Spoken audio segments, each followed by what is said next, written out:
সকল একচুৱেলি মই social media তথা সংবাদ মাধ্যমত মই জানিব পাৰিছে যে মোক বিপিএফ দলত যোগদান কৰা বুলি কিছু বিপিএফ কৰ্মী দৰংগাজুলিৰ তেখেতসকলে মোক প্ৰতিমূৰ্তি দাগ কৰিছে লগতে ৰাজপথত টায়াৰ জ্বলাই পেলাই তেখেতসকলে কিছু প্ৰতিবাদ সাব্যস্ত কৰিছে তো মই আচৰিত খাইছোঁ মই কোনো বিপিএফ দলৰ লগত যোগাযোগ কৰা নাই যেহেতুকে মই বিজেপি দলৰ হৈ ইয়াত দৰংগাজুলিৰ ৰাইজৰ মৰম লৈ পেলাই নিৰ্বাচন জিকিছে আৰু মই আমাৰ প্ৰদেশ বিজেপিৰ যি নিৰ্দেশ আমাৰ দিলীপ শইকীয়া ডাঙৰীয়া লগতে আমাৰ মুখ্যমন্ত্ৰী ডক্টৰ হিমন্ত বিশ্ব শৰ্মা ডাঙৰীয়া তেখেতসকলৰ নিৰ্দেশতহে মই কাম কৰিম সেইটোও হ'ব পাৰে মই ডিৰেক্টলি ক'ব খোজা নাই তেখেতসকলে কি কাৰণত এইটো আজি যিটো ধৰ্ণা কাৰ্যসূচী ল'লে মোৰ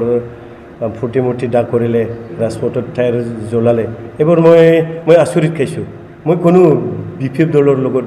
যোগাযোগ কৰা নাই মোৰ এটা হাইকমাণ্ড আছে আৰু এই হাইকমাণ্ডৰ মতেহে মই ভৱিষ্যতে কাম কৰিম আৰু বিজেপি দলৰ পতাকাৰ তলৰ হৈহে মই কাম কৰি যাম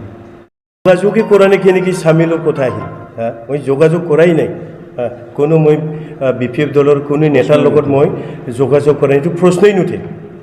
আৰু প্ৰমাণ আছে যদি কওক মোক কাৰোবাৰ লগত যোগাযোগ যদি কৰিছে মই এটা প্ৰমাণ সহকাৰে কওক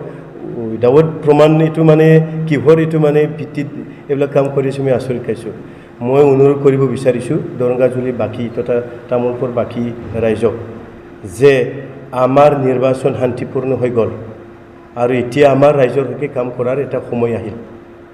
সেইটোহে হ'ব লাগে তো মই অনুৰোধ কৰিম নিৰ্বাচন যোৱাৰ পিছত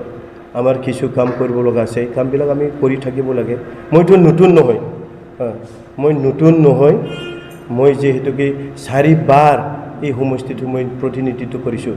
মই এইবাৰহে তেনেকুৱা মানে মোৰ ওপৰত প্ৰতিবাদটো দেখিছোঁ মই এই প্ৰথম মই মোৰ জীৱনত মোৰ লাইফত